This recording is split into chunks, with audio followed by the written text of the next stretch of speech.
Praises to Yahweh, Bahasham, Yahushai, Bahasham, Rakha, Kudash. Double honor to the apostles and the elders, a great millstone that rule well, and labor in the word and doctrine, shalom and peace. May that be unto the elect of the nation of Israel. It says, Sirach, Ecclesiasticus 16, verse 8. It says, neither spared he the place where Lot sojourned, but abhorred them for their pride.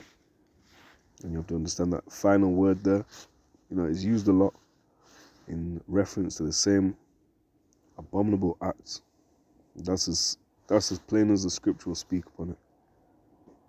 You will try to mince words with these algorithms or with these just political correctness in general, with the censorship and such in a so-called biblical country. Now it's a globalized secular society, so you have to be careful what you say on these platforms. These events, the Lord hates that. Simple as that.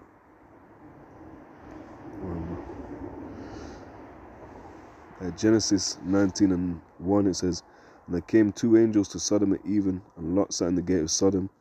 And Lot, seeing them, rose up to meet them, and he bowed himself with his face toward the ground. And when you go into the place where Lot sojourned, what does it say? Sodom. Right, so Babylon the Great takes on that same characteristic. Revelation 11:8 said, and their dead bodies, going into Ezekiel 37, the dead bodies, spiritually dead bodies of Jacob, of Israel, shall lie in the street of the great city. Right, that great city is named the harlot, mother of harlots. As it goes in to whoredom, Babylon the Great is known as that whore, spiritually, but of course it's a country. It's a, what do they also call it? A corporation, Babylon the Great. But it's led all these nations of whoredom, to drink the wine of fornication, porne, adultery, or illicit sexual practices, and not sex before marriage.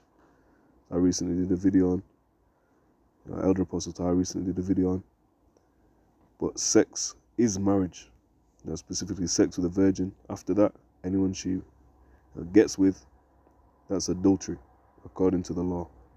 Again, we live in an adulterous society, so when they were dealing in Sodom, that was porneia. When you're dealing with Babylon the Great, what they're pushing out is porneia. It's the same thing, illicit sexual conduct. And Egypt, Exodus 20:2, I am the Lord thy God, which brought thee out of the land of Egypt, out of the house of bondage. So Israel, Jacob was made bondage, put into bondage, made bondmen, bondwomen in Babylon the Great, this new Egypt. You should be led into Egypt again by ships. And what's the ultimate fulfillment of that? Babylon. Because we're not going back into slavery.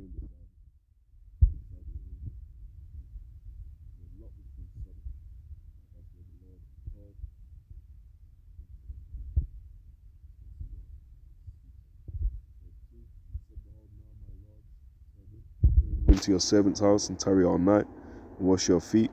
You shall rise up early and go on your ways. And they said, nay, but we will abide in the street all night. And he pressed upon them greatly, and they turned in unto him and entered into his house, and he made them a feast and did bake unleavened bread, and they did eat. Now that's a custom, unleavened bread. Like we have the feast of unleavened bread, and it represents the leaven is malice and wickedness. So we're meant to eat the feast. That's spiritual. That's part of our culture, but it has a spiritual significance. The feast of unleavened bread, and the Pesach, all links in together. The Pesach, really, the Passover is the first night, and then you have the feast of unleavened bread. But the whole thing, feast of unleavened bread, can be called Pesach. Pesach can be called Passover. All right. So, verse 4: before they lay down, the men of the city, even the men of Sodom, compassed the house round, both old and young, all the people from every quarter. And they called unto Lot and said unto him, where are the men which came into thee this night? Bring them out unto us that we may know them. All right, and this is where it starts going into the acts that were happening in Sodom. This is what the Lord abhorred. Now it says there were angels, but angels appear as men. Angel simply means a messenger. Is it Genesis 19? It says, stand up, basically. I'm thy fellow servant. I'm thy brother and thy fellow servant. So the angels, the Israelites are angels in flesh. Put it like that. So it says, bring them out unto us that we may know them. The word for know, it's the word yadai. It doesn't just mean, that we'll chat to them. It says to know, learn to know, to perceive and see, find out and discern, to discriminate, distinguish, And this is where it is, to know a person carnally, right? To lie with them. That's what it's talking about. Like in the first thing will be Eve. In this context, that is. Genesis 4:1, it says, and Adam knew Eve, his wife. It doesn't just mean, all right, they had a chat, they had a cup of tea, they had a brew. It says, and Adam knew Eve, his wife, and she conceived. So know there was to know her sexually, right? And Adam knew Eve, his wife, and she conceived and bare Cain, and said, I have gotten a man from the Lord, from Yahweh. Right, so know, when it's talking about we know them, it's talking about in that context, and you'll see why. Let's see other translations. So you may know them. See, they put it in, know them carnally, like it says in the blue letter. NLT says it, plain. Bring them out to us so we can have sex with them. Right, that we may know them, so we may have sex with them. So that's what it's talking about. That we can have sex with them. So they wanted to have sex with the angels, thinking that they were men. These were men. Now, what does it say? The men of the city, even the men of Sodom, right? Old and young, all of them are trying to get, busy with these angels, man. That's wickedness. Read Leviticus 20:13. That gives the judgment as well. But read the law, Leviticus 18 and 22. It says Genesis 19:6, and Lot went out at the door unto them and shut the door after them and said, I pray you, brethren, do not so wickedly. All right, so that's wicked. Now listen to this. Here's a bitter part. Here's a moment for you to get offended if you're about to. And said, I pray you, brethren, do not so wickedly. Verse 8. Behold, now I have 2 daughters which had not known man.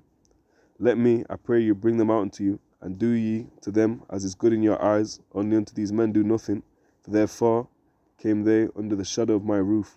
So let's get it in another translation. It's basically saying, don't be trying to pop these angels. But I have 2 virgin daughters. Look. And it says, look, I have 2 virgin daughters. Let me bring them out to you, and you can do with them as you wish. But please leave these men alone, for they are my guests and are under my protection. Right, so to have, that would be marriage. If someone goes in unto a virgin and lays with her, whether it's a contractual agreement or not, that is consummation of marriage. As simple as that. Right, but it would be a transgression for them to violate Leviticus 18:22, Leviticus 20:13, which is sin unto death.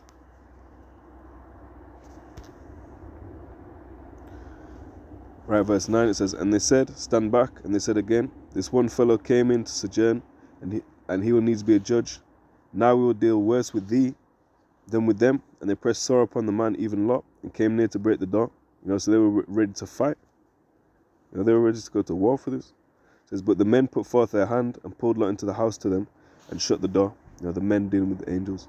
It says, and they smote the men that were at the door of the house with blindness, both small and great, so that they wearied themselves to find the door, so they couldn't.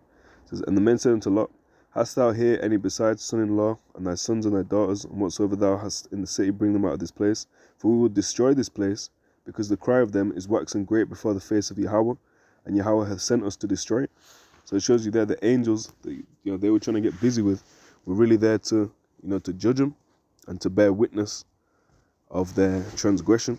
Now this is the same act that's being pushed out by Babylon the Great, being glorified, glamorized, and anyone that's holding true to godly values or godly principles, is seen as the devil, is seen as contrary, is seen as wicked. Isaiah 5:21, it says, woe unto them that are wise in their own eyes and prudent in their own sight. Sorry, I wanted to go start verse 20, I missed it. Woe unto them that call evil good and good evil. Right, so that act is just deemed there, or seen there, it's deemed as evil by the Lord, but by this world it's deemed as good. So they've called evil good and good evil. So them that are bringing out the law, going into it, we're seen as the devil. just because it's been accepted by the new Sodom, the new Egypt, the new Babylon, the new Nineveh, need we go on, that we are, now in opposition to that. When in fact, we're on the right side of the Creator. So that's just a little history. The things written aforetime were written for our learning. But remember, the Lord made ensamples, made examples. If the things written aforetime were written for our learning, that we through patience and comfort of the scriptures, what does it say? May have hope. So here it is, 2 Peter 2. It's talking about the Heavenly Father. Spared not the old world, but saved Noah, the eighth person, a preacher of righteousness, bringing in the flood upon the world of the ungodly, and turning the cities of Sodom and Gomorrah, and the other cities, in brackets. Now there was more than just Sodom and Gomorrah. It says, and turning the cities of Sodom and Gomorrah into ashes, condemned them with an overthrow, making them an ensample unto those that after should live ungodly, and delivered just Lot, vexed with the filthy conversation of the wicked. So we're in that spiritual office of Lot. Now, we are not Lot. Maybe Lot's back here. We'll believe that. But no one can say, oh, look, I'm Lot. This is how it proves it. But we're in that spiritual office of Lot, being vexed by the things that we, are contrary to the law, and knowing the truth, knowing how deceived people are. It says, for that righteous man dwelling among them, and seeing and hearing vex his righteous soul from day to day with their unlawful deeds. But he was still, he was trying to find alternatives. He had daughters, and that's a. Would you do that? Would you do that today? But it says, bringing in the flood upon the world of the ungodly. So now,